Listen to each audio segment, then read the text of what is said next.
James Blacklaw's JB Commercial Finance here. One question I've been going through my head over the last week or so, and that is it finally time to forgive the banks over the bailout in 2008, 2009?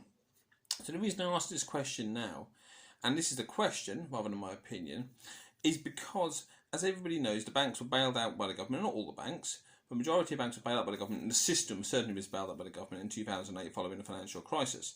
Now, the financial crisis was caused, yes, in part by some banks' reckless behaviour, yes, in some parts by consumers' reckless behaviour, and yes, in some part just by this happens because it's a cycle. And the banks had to be bailed out, and governments took a stake in many banks and injected liquidity. The fact is, a majority of that has now been repaid, and repaid with significant investment.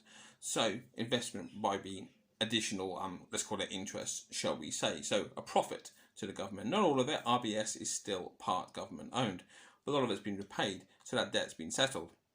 And what we've seen over the last 3 months is government bailing out small businesses as well. So whether that's by furlough payments, whether that's by supporting the bounce back loan and Sybil's loan, whether that's grants, i.e. free money. Now obviously a majority of this money, certainly the furloughing scheme and the grants money, is not going to be repaid. The bounce back loan money, yes, will be repaid, and those guarantees will be satisfy that. So hopefully there won't be a huge amount of government debt on the Corona Business Interruption Loan Scheme and the bounce back loan scheme, albeit more about that on other videos. But certainly the grant money and the furlough money won't be repaid, plus other government initiatives as well, discretionary grants, etc. So small local businesses have been affected by something which is out of their remit, albeit some of us have probably, especially bearing in mind I'm in Leicester and we're now going to increased lockdown, some of us could have done more to prevent the spread of Corona or COVID-19. But we've been affected, we've gone to the government, we've received a bailout.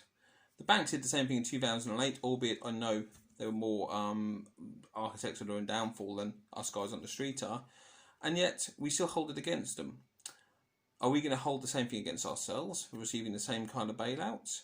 Or are we going to finally let go of that and stop having to go at the banks, who, to be fair, have been very instrumental in supporting business over the last 3 months?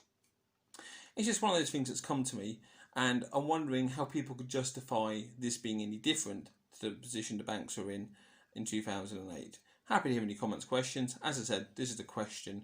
This is not necessarily my opinion about it. I'm James Blacklaws. Hopefully that's given you a little bit of food for thought. Take care.